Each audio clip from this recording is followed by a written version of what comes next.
is my man talking about inshallah? These times he don't even pray. Why is my man wearing a Jesus piece? How did she squeeze in them jeans? Alright, we could go ban for ban. Fuck that, we can go M for M. $250,000 for the Maybach truck. Double R with the factory rims. I got the 90, the years, the versions, the bribes, I'm really a threat. It's got to the point that I don't even care. I got jewels in the safe that I don't even wear. Alright, so jokes aside, let's talk about Dante here. So, players do go through ruts and everything, but this is a rut on a level we haven't seen before. Like, we have not... I don't think he's ever done this bad in his career, to be honest. And he's on a really good team. And I already said to not count the Optic and LA Thieves games, but before I get into that, let's just take a look at his statistics. So he's near the bottom of the league in KD. He has a 0.73 overall, a 74 Slayer rating. And these Slayer ratings from both ARs are just not acceptable. Respawn KD, 0.72. If we go into hard point, he has a 0.71 as the flex AR, which means the one who doesn't have to be on the hill as often. 20 kills per 10, which is not that great considering how high engagements the maps are. And if you want to get into S&D, also doing bad in S&D, 0.78, and then another respawn, 0.76. Not good. And so back to the Optic LA Thieves point. If you want to take those two matches out of it, because they're both in Dallas, they're complaining how they were playing on a horrible server compared to Dallas. They were pinging way higher. Okay, so let's do you a favor. Let's take Optic and LA Thieves out and see what we got here. Even worse. We got a 0.70. Even worse. Not better at all with their Rocker win and the win they should have had against Carolina, but they got 0-2 come back on. So against just Carolina and Minnesota, he has a 0.70, 0.76 in hard point, 0.63 in control against Carolina and Rocker. Not good, even though Carolina's a good team, but they're no Optic and LA Thieves. And then S&D against Carolina and Minnesota, 0.58. Put this into perspective. He is second last in the whole entire league in KD. Only 0.01 behind KingAbody. And the other AR on Cloud9, 0.81. Third worst. Their ARs are doing absolutely nothing for them, which is not good. Where's Mac, bro? Where's Mac? Where is Mac, actually? I can't even see him. My eyesight. Okay, he's all the way up here. Bro, not acceptable. Both your ARs on a supposed top 4 team, even if you take the Optic matches out of it, I mean, they're still doing pretty bad, and that's just not acceptable. Because if you want to take in where Carolina and Minnesota are, so Carolina is in Carolina. So if you want to open the map, and Cloud9 is in California, which means if they play on a Dallas server, pretty even, 2 states over, 3 states over, 4 states over. So if they're playing in Dallas, maybe they're playing somewhere else in the middle, but most likely probably playing in Dallas. That's in the middle. That's a fair server. You got O2 comeback on that. Shows Carolina's a pretty good team. And then if you want to take into Rocker, I'm not that great at American geography. I'm from Canada, so bear with me. But to my knowledge, Paul X is in California, so he's in your state. Estriel is in Carolina, so he's over here. Geo is in Massachusetts, which is somewhere high east up here, and then I don't know where Nero is. So you're basically going against a team that has 2 people on the East Coast, 1 person in your coast, and then I don't know where Nero is. But either way, that's a pretty even matchup, but they ended up actually beating that team, but he still did bad in that game. So if we actually go on that game, let's go on that game. So against the Rocker, which is a pretty even server, so you can't complain about ping or anything. He still went 61 and 81, 0.75. Almost had the highest damage on his team, but not getting kills.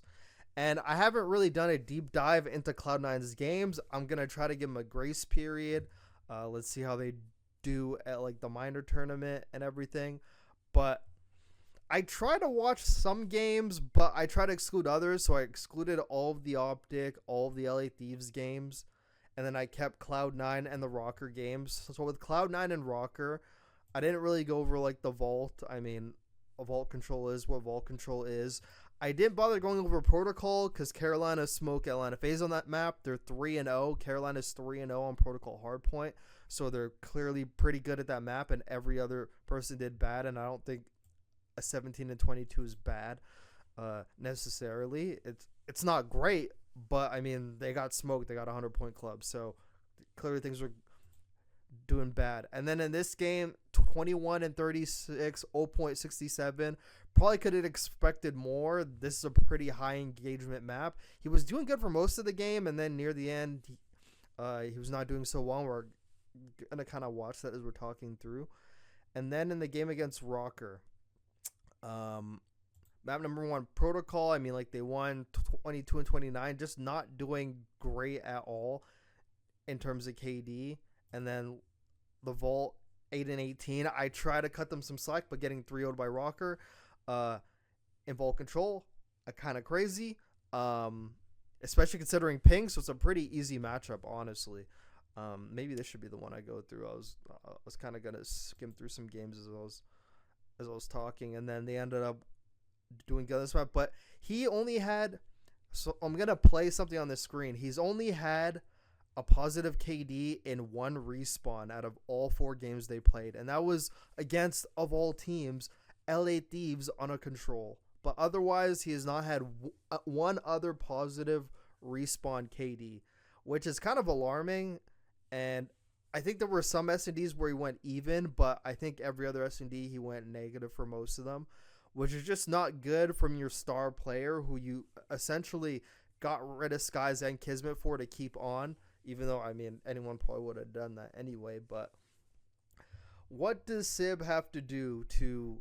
I think he just needs confidence, honestly. I think Dante just needs confidence, because this isn't really saying much because he was having a pretty alright average game, but honestly, something I take into account, especially when it comes to hardpoint, granted, numbers are not everything, but if you're not hoppy on the hill as much, I expect you to have a pretty good KD, if not even KD.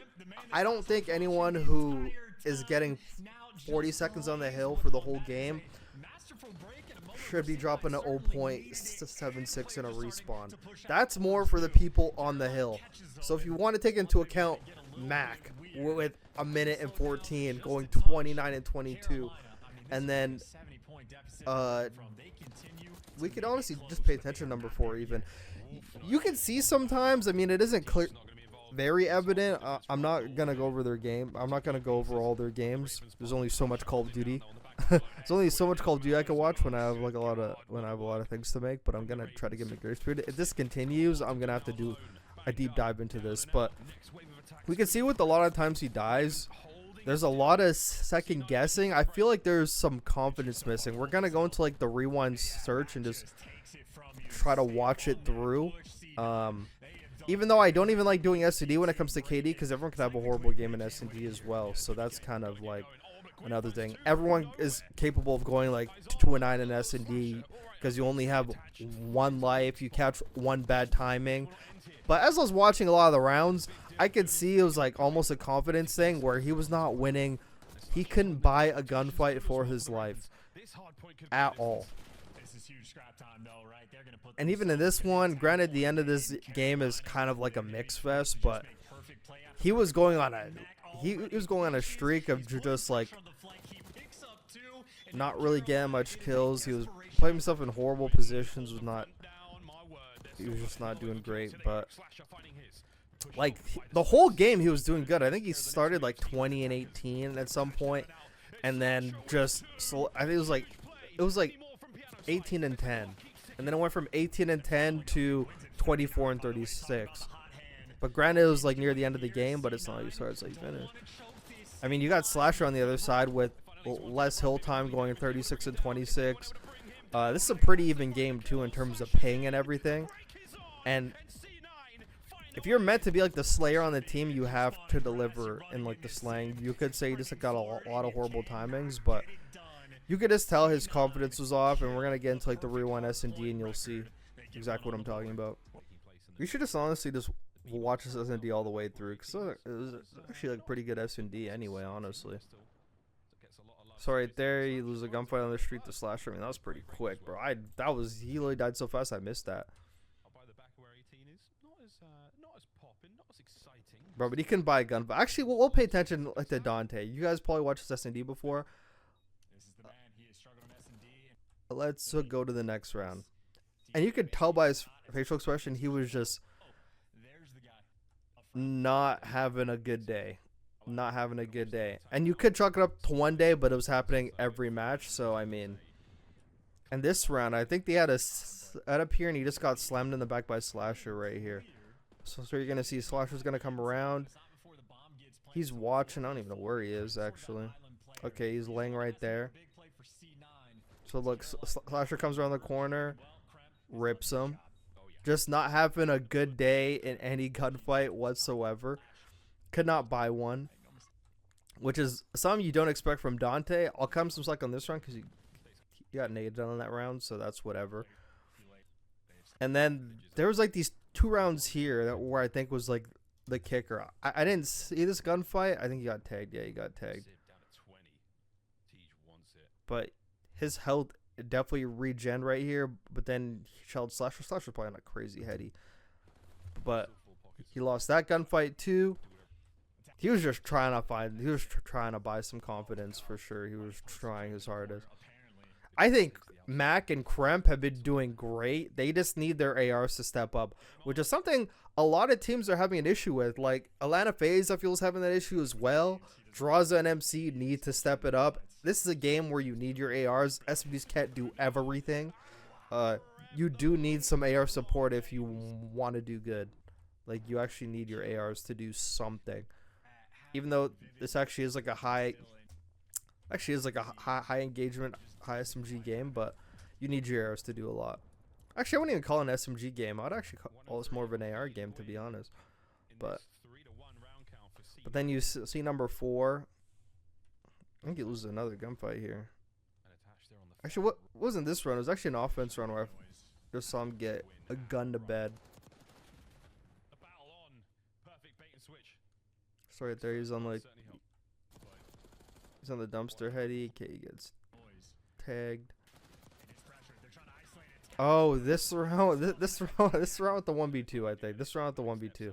Okay. His confidence, you could tell his confidence was shot.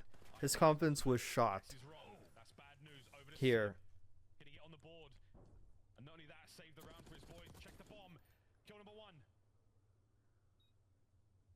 So he, like right here, like just allowing this guy to get away was crazy out of him. It was just crazy out of him. I don't think he saw like the other guy cross though. But you gotta put yourself in his vision where you can actually see like that cross. I just feel like there's a lack of confidence. But Slasher ends up actually getting him that round, and you can even see it. And look, like that's what that's what everyone like. That's like like if you ever watch like the Kevin Hart video, if you ever watch like the Kevin Hart comedy thing where he's like, that's a national fucking dumb nigga stance. That's actually, but it's like, I don't know, I eat the chips. Like, that's so funny. Like, that's how you know someone's having a bad game, where they start doing like this, scratching the back of their head when it ain't even itchy, you know, like that type of shit. That's the exact same energy. Hey, we're gonna watch the rest of this game because I didn't. He dies every round for the rest of this game without a kill, because I think he goes 1-8 this game. So he is a number 4. Actually, this one I actually excuse him because I think he dies from this side right here. Yeah, he dies to Slasher right here. So right now he's prone up there, but I think he's actually You got wallbang by Slasher right there. Dang. Okay. Yeah, so that's that round. They were doing everything. Freaking Mac and Kremp were trying their hardest. They were trying to will their team to victory here. Oh yeah, it was actually this offense where all of them are pushing through. Dante trying so hard to get a kill now. He's like, dude, I need to feel something. Hops up there, just dies. Like, just couldn't buy one today at all, bro. Just couldn't buy one. Actually, there's actually like a lot of days you can buy one. It's so funny. I try to give him a grace by completely taking away like the optic in the LA Thieves games, and he's still doing even worse against the other teams.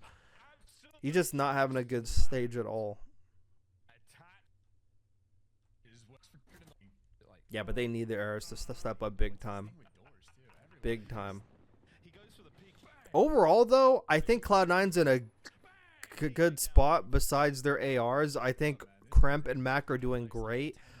I just feel they need more from the ARs. If you actually look at it, they played Optic and LA Thieves on like the high ping, like the high ping. Granted, I still feel they would have lost both those games anyway. They beat Rocker like they're supposed to, and they should have beat Carolina. They had a 2-0 lead, and then they trolled, so that's all up to them. And Carolina is very good at protocol. But yeah, like all the signs were there pointing in the right direction. They probably should have beat Ravens. They're smoking them at first, but if the ARs just do better, like, I mean, they'll be in a very good position and they could challenge like for top 4. They probably should have won this game.